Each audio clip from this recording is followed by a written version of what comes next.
শীতের সন্ধ্যায় chop cutlet খেতে ইচ্ছে হয়েছে? চিন্তা কিসের, স্বাদ অনুবাদ আছে তো। আড্ডার সময় একটু গরম চা আর তার সাথে একটু চপ সিঙ্গারা না হলে যেন বাঙালিদের ঠিক জমে না। আজকের ভিডিওটি ঠিক তাদের জন্য।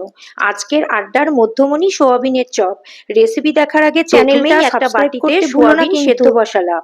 অপরদিকে গোলমরিচ, লবঙ্গ, এলাচ, দারচিনি, শুকনো লঙ্কা, গোটা ধনে, জিরে ও মৌরি শুকনো প্যানে ভেজে ঠান্ডা করে একটা মশলা তৈরি করে নিলাম। ততক্ষণে সয়াবিন সেদ্ধ হয়ে গেছে।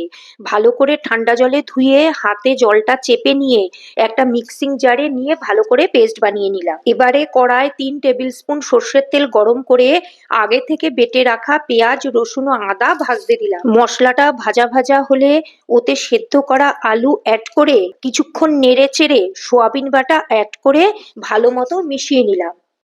এবারে স্বাদমতো নুন ও হলুদ অ্যাড করে কিছুক্ষণ কষিয়ে স্বাদমতো চিনি ও কাশ্মীরি লঙ্কার গুঁড়ো অ্যাড করে ভালো মতো কষাতে হবে। কষানো কমপ্লিট হলে এবারে ওই ভাজা মশলার গুঁড়ো অ্যাড করে ভালো মতো মিশিয়ে নিয়ে পুরটা ঠান্ডা হতে দিতে হবে।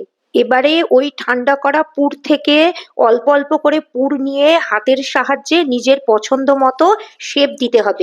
আমি গোল শেপ দিয়েছি। এদিকে একটা বাটিতে 2 চামচ কর্নস্টার্চ, সামান্য নুন ও গোলমরিচ গুঁড়োর সঙ্গে একটু জল মিশিয়ে একটা পাতলা ব্যাটার বানিয়ে নিয়েছি। এবারে একটা করে চপ নিয়ে ব্যাটারে ডুবিয়ে বিস্কুটের গুঁড়ো মাখিয়ে রেখেছি। তোমরা ইচ্ছা করলে এটা ডাবল কোটও করতে পারো। আমি এইভাবে সব চপগুলোকে আগে তৈরি করে নিয়েছি। এবারে প্যানে সাদা তেল গরম করে শ্যালো ফ্রাই করে নিয়েছি।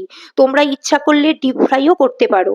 এবারে রিং করে কাটা পেঁয়াজের সাথে পরিবেশন করলাম। ভিডিওটা ভালো লাগলে একটা লাইক করে শেয়ার করে দিও, যাতে অন্য সবাইও ভিডিওটা দেখতে পায়।